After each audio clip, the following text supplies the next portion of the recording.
Olá, começa agora mais um Alesp Conecta. No Alesp Conecta de hoje vamos falar aí do combate ao câncer do pulmão, aí trabalhos que são desenvolvidos aí para conscientização em relação a essa doença que mata muita gente em nosso país, uma doença muito séria. Eu recebo aqui nos estúdios da Rede Alesp o doutor Fernando Moura, que é médico oncologista. Doutor, primeiramente, obrigado por aceitar nosso convite. Seja bem-vindo à Rede Alesp, tudo bem?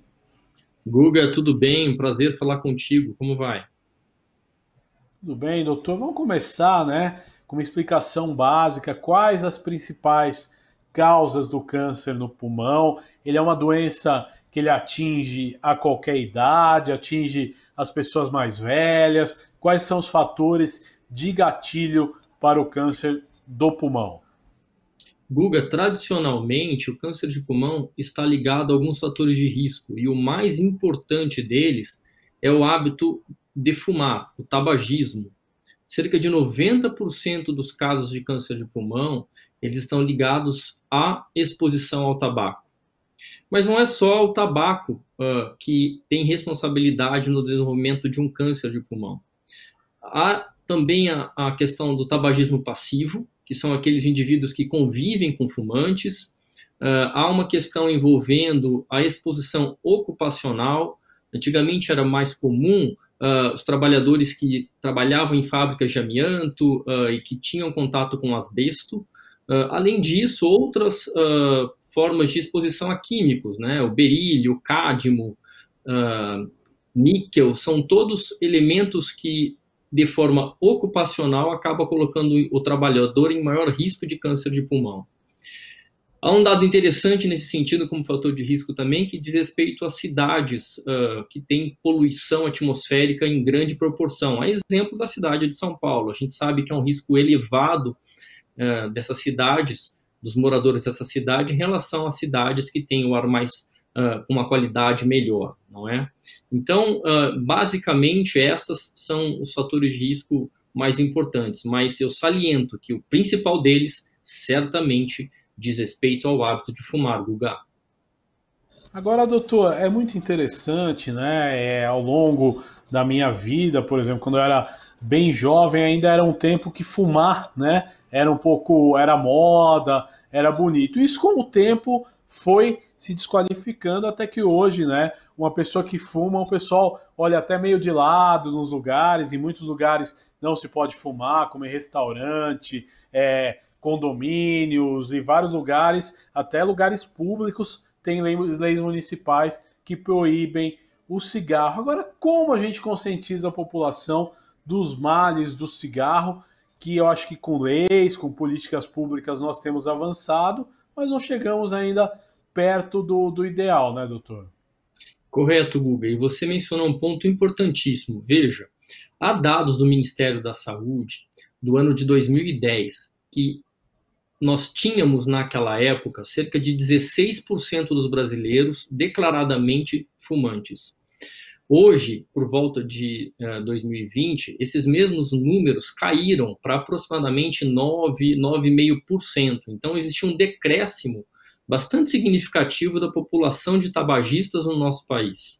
Mas é claro que essa motivação para deixar de fumar, ela veio, como você mencionou, através de algumas leis que proibiam e proíbem o hábito de fumar em público, em locais fechados, e também por medidas educacionais. É muito comum hoje na mídia, e um trabalho excepcional feito pelos jornalistas na divulgação deste modelo de que abandonar o tabaco faz bem, abandonar o tabagismo é essencial para a saúde. Então, eu acho que tudo isso contribui para, além da forma que a gente já mencionou, a questão da educação também acaba contando muito para esse decréscimo.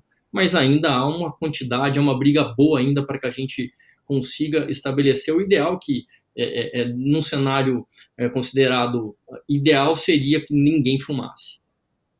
Agora, doutor, quais as idades que são mais atingidas? A lógica de quanto mais você fuma e quanto mais velho você fica, existe mesmo? Ou pessoas, às vezes, cada organismo se comporta de uma forma, às vezes, vamos supor, pessoas que fumaram pouco desenvolvem o câncer, e às vezes pessoas que fumaram muito por um ou outro motivo não desenvolvem o câncer. Quais os fatores que parametrizam isso, doutor? Veja, Guga, 90% dos casos de câncer de pulmão estão ligados ao hábito de fumar. Nós temos uma parcela discreta de aproximadamente 10% de indivíduos que não foram ou não são tabagistas e desenvolvem câncer de pulmão. Em geral, o câncer de pulmão é uma doença que acomete com maior proporção a sexta e sétima décadas de vida. Então, no indivíduo mais jovem, é um pouco raro o câncer de pulmão. É mais comum o câncer de pulmão em indivíduos jovens quando esse indivíduo não tem história de tabaco. Então, provavelmente porque ocorreu alguma alteração molecular, alguma alteração genômica nas células do pulmão que levaram ao desenvolvimento de câncer. Ao passo que aquele indivíduo que fuma, ele acumula todos os carcinógenos no cigarro ao longo de décadas, 2, 3 décadas, e quando ele atinge a quinta, sexta década de vida, ao redor dos 60 anos, esta carga de cigarros acumulada leva ao desenvolvimento do câncer ligado ao tabagismo. Mas vale aqui, até complementando a tua pergunta, Guga, não existe quantidade segura para que um indivíduo fume. Não importa se ele fuma 2, 3 anos e para de fumar, ou se ele fuma muitos cigarros ao longo da vida, ou poucos cigarros ao longo da vida.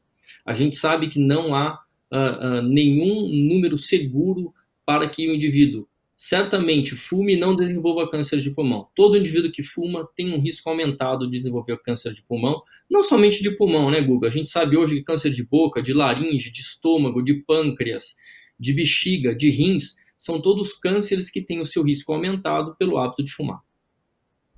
Olha, interessante, dentro do câncer de pulmão, por exemplo, algumas pessoas que fumam, algumas pessoas que têm alguns problemas pulmonares, por exemplo, doença pulmonar obstrutiva, como exemplo, elas tendem a evoluir para um câncer se não tratadas a tempo. Como é que funciona? Porque uma pessoa que fuma um período de tempo, ela vai desenvolver uma doença dessa, nem que seja em grau leve, né? Como funciona tudo isso, doutor? Veja, é muito importante que o indivíduo que fume, ele pare de fumar. Por quê? Ainda que ele tenha fumado alguns anos antes dessa atitude de parar de fumar, ele se beneficiará no futuro, nos anos seguintes, certamente com diminuição do risco de câncer de pulmão. Então, quando você me pergunta, mas o indivíduo fumou por 3 anos, poucos cigarros, versus aquele indivíduo que fumou por 2 décadas, 2 maços ao dia. É claro que esse indivíduo com um maior número de cigarros fumados ao longo da vida tem mais risco de câncer de pulmão, em relação àquele que eu citei inicialmente no exemplo. Mas, por outro lado, ambos, se eles param de fumar, nos anos seguintes a esta decisão, eles já vão observar, além do benefício de diminuição do risco de câncer de pulmão, inúmeros outros benefícios, como, por exemplo, a redução do risco de doenças cardiovasculares. Lembrar que o cigarro também está ligado a outras causas de doença que não câncer, né, Guga? Entendo, doutor. Agora, outro fator que é importante, né, nessa análise do câncer, o que o senhor aconselha aí para a pessoa parar de fumar? É largar de uma vez por todas? Lançar mão, de repente, de medicamentos do mercado aí que possam ajudar? E como fica, por exemplo, né, o controle de ansiedade, de peso, que são os primeiros fatores aí que são os efeitos, né, colaterais de quem para de fumar? Guga, hoje a gente já dispõe de uma série de medicamentos que auxiliam na cessação ao tabagismo. Esses medicamentos, em geral, eles são orientados por pneumologistas, por psiquiatras, porque o hábito de fumar, na verdade, causa uma dependência química. O indivíduo ele fica acostumado à liberação de algumas neurosubstâncias que acabam fomentando o hábito de fumar, porque isso traz prazer para o indivíduo. Então, é natural que você, ao decidir parar de fumar, precisa, em geral, de apoio de profissionais e também pode contar, eventualmente, com medicações que vão apoiar essa atitude, mas não é somente o apoio no sentido de tomar a decisão, mas de continuar distante e não voltar a fumar. É o principal e o mais importante. A gente sabe de inúmeras situações, né, Guga, daquelas pessoas que param de fumar, mas dali a 1 ano, 2, por problemas outros que enfrentam, acabam retomando o hábito. E isso não é o ideal. Então, há suportes desde equipe multidisciplinar, psicólogos, terapeutas, médicos, pneumologistas, psiquiatras, que podem auxiliar tanto com uma questão de apoio psicológico quanto de apoio medicamentoso para que o sucesso em deixar de fumar seja obtido. Inclusive, Guga, vale salientar que existem programas públicos, programas do próprio Sistema Único de Saúde, que ajudam e apoiam essa tomada de atitude. A gente sabe hoje que, por exemplo, na Universidade de São Paulo, no Hospital das Clínicas, há programas de apoio. É claro que a gente sabe que não é fácil pelo número aumentado de pessoas que procuram o programa, mas eventualmente pode apoiar a decisão, uma série de tratamentos, inclusive desses que eu mencionei, apoio psicológico, apoio medicamentoso, de médicos que vão auxiliar nesse processo. Agora, doutor, outro fator interessante, o que nós temos no Brasil, evoluído e até no mundo também, na questão do tratamento do câncer de pulmão. Ele ainda é muito letal? Como funciona essa questão que gera muita dúvida do telespectador que vê de uma forma leiga, né? Guga, hoje o câncer de pulmão tem uma estimativa pelo Instituto Nacional do Câncer, o INCA, aqui no Brasil, de aproximadamente 30 mil novos casos neste ano de 2020. Esse número provavelmente está subestimado. A gente acredita que ele pode ser maior do que esse número proposto pelo INCA. Mas vale ressaltar que tanto aqui no Brasil, quanto nos Estados Unidos, quanto no mundo todo, o câncer de pulmão é o tipo de câncer entre todos os outros cânceres que tem a maior letalidade, que tem a maior mortalidade. Os números são alarmantes nesse sentido, e a gente sabe que, por exemplo, no Brasil, há uma expectativa de quase 30 mil óbitos, de acordo com o INCA, no ano de 2020. Então, se você pensa que o número de casos novos é muito parecido com o número de óbitos esperados, a gente tem certamente no nosso país também o câncer de pulmão com destaque nesse sentido. É o tipo de câncer mais letal, infelizmente. Então, a melhor atitude para o indivíduo não contrair o câncer de pulmão certamente é não fumar e se for fumante, deixar de fumar imediatamente. Com relação aos tratamentos, que foi a segunda parte da sua pergunta, a gente sabe que na última década enormes avanços foram atingidos, porque a gente tem um melhor conhecimento do câncer de pulmão e também porque a gente tem tratamentos mais específicos e tratamentos mais direcionados que proporcionam ao paciente uma melhor qualidade de vida enquanto tratados e uma maior expectativa de sobrevivência. A gente pode comentar um pouquinho mais daqui a pouco, se você quiser, Guga. Interessante, doutor. É legal a gente comentar sobre isso. Agora vamos entrar aqui no campo que é muito discutido nos dias de hoje em relação à Covid-19. Pacientes, a gente sabe que ela é muito agressiva para pacientes que têm problemas pulmonares. E aí eu lhe pergunto, pessoas com câncer também, elas estão nesse grupo de risco? Acredito que sim, né? E qual que é a prevenção que elas devem tomar? Às vezes falam que quem está fazendo o tratamento de imunodepressão, né, é menos susceptível. Existe essa história ou não? Na verdade, Guga, a gente aprendeu nesses últimos meses que o Covid acaba cometendo com maior gravidade, com maior potencial de gravidade, indivíduos que têm doenças pulmonares, como você mencionou. Nesse sentido, o câncer que está em atividade, que está sendo combatido com alguma forma de tratamento, também se destaca.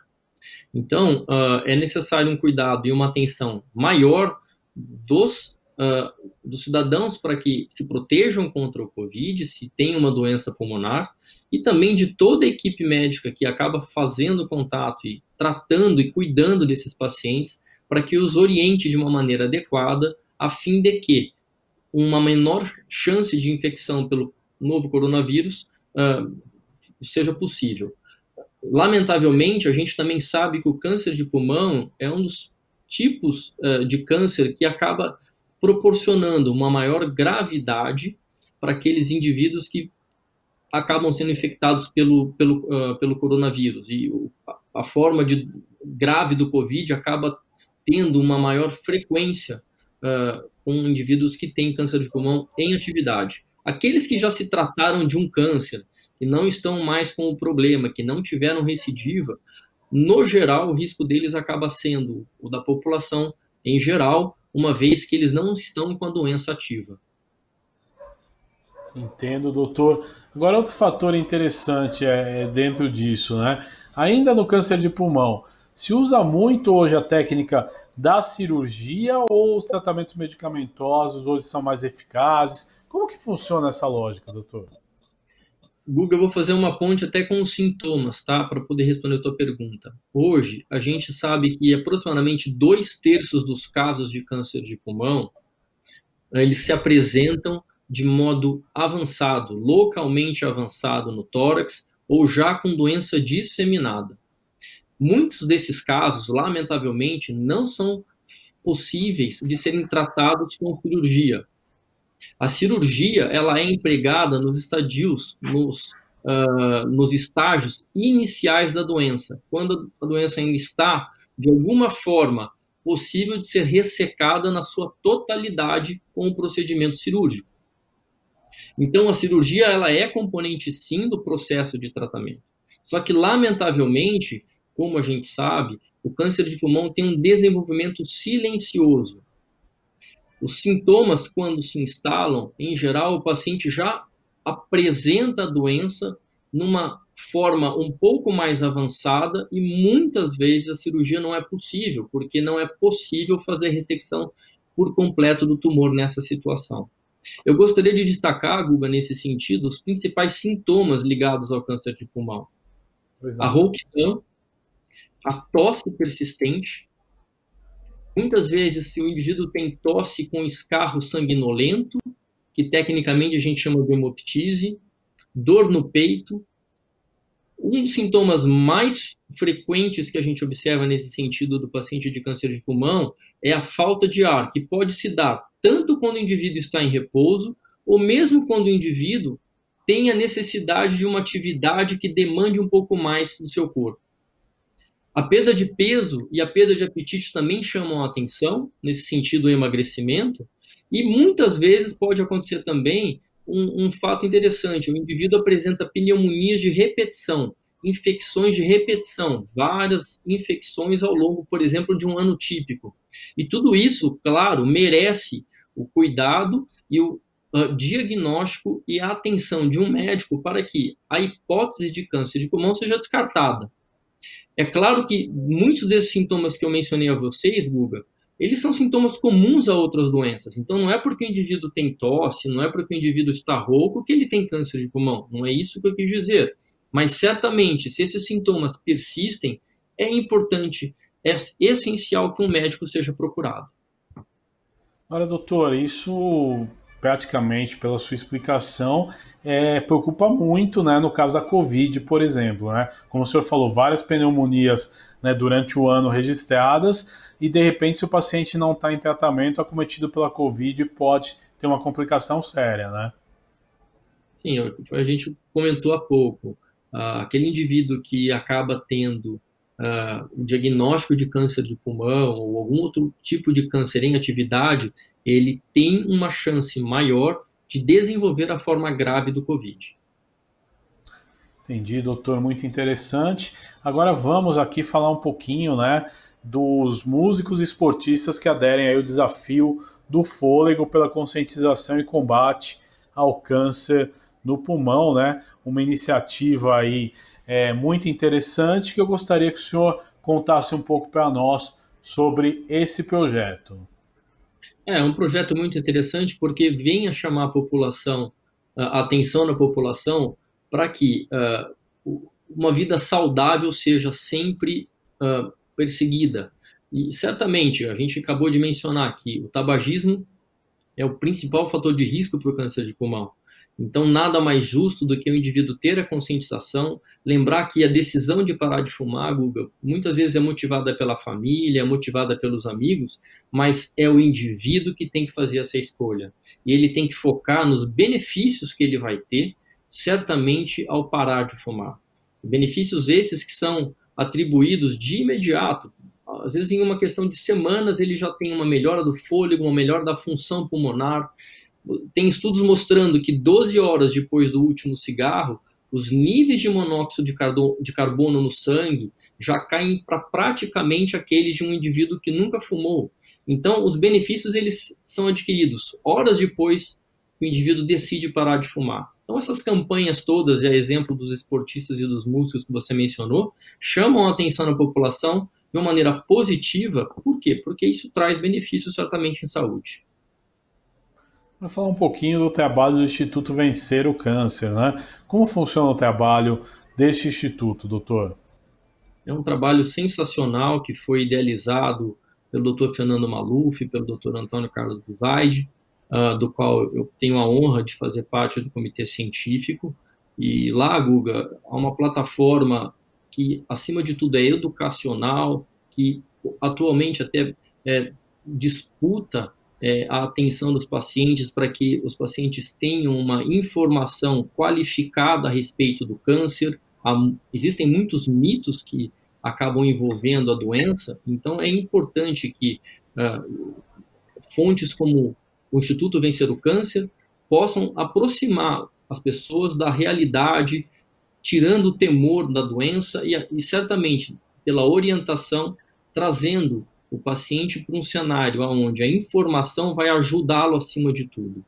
Além disso, há uma iniciativa bastante importante. Recentemente, o Congresso Nacional votou a favor, que é o acesso a drogas orais. Então, o Instituto Vencer o Câncer tem tido, com frequência, ações nesse sentido, de tentar trazer para a população em geral do Brasil, que tem a necessidade de tratamento, não somente informação, mas lutar também para que os direitos de tratamento sejam igualitários em todos os sentidos. Agora, doutor, realmente o senhor tocou num ponto importante, a questão das políticas públicas, né, de combate ao câncer. Você acha que cada vez mais esse tratamento ele começa a ser democratizado, que todos os pacientes tenham o mesmo nível de tratamento? Porque há alguns anos era um pouco mais complicado. Quem tinha dinheiro para importar remédios na época ou para pagar remédios de alto custo aí acabava tendo, né, um tratamento aí, diria, um pouco mais tranquilo, né? Como funciona hoje, doutor? Google, a realidade, lamentavelmente, hoje ainda não mudou muito. Há 10 anos, quando a gente olhava a mediana de sobrevivência global de um paciente com câncer de pulmão que tinha metástase, esse número circulava ao redor de 10 a 12 meses. Hoje, 10 anos depois, com o advento da imunoterapia e com o advento das terapias alvo-moleculares, esse número melhorou muito. Nós temos, por exemplo, um estudo que foi recentemente apresentado para a comunidade médica que levou pacientes que tinham uma mutação num gene chamado EGFR a índice de sobrevivência da ordem de 38 meses na sua mediana de sobrevivência global. É um número que a gente, há 10 anos, não imaginava que pudéssemos obter. Da mesma forma, a imunoterapia, que é um tratamento que, na verdade, auxilia o nosso sistema imunológico, que tolera e permite o câncer, a reconhecer o câncer como bandido e passa a atacá-lo. A imunoterapia, que tem ao redor de 3 a 4 anos como inovação de tratamento do câncer de pulmão, ela também contribui sistematicamente para que esses números melhorem cada vez mais para os pacientes. O grande problema, Guga, como a gente estava aqui debatendo, é que, infelizmente, estas modalidades de tratamento, a terapia alvo molecular e a imunoterapia, não estão disponíveis para a grande maioria dos pacientes que dependem do Sistema Único de Saúde. Há no Sistema Único de Saúde alguns poucos medicamentos que são designados como a terapia alvo molecular, mas, por exemplo, a imunoterapia, que atende uma grande parcela desses pacientes com doença avançada ou com doença metastática não está ofertada dentro do rol do Sistema Único de Saúde. Agora, doutor, o mês de agosto aí é o mês, né, de conscientização do câncer de pulmão. Eu gostaria que o senhor repetisse aí as dicas para evitar o câncer de pulmão e os cuidados que a população deve tomar. Bom, a primeira coisa que o indivíduo tem que fazer, se ele não quer ter câncer de pulmão nunca da vida, é não fumar.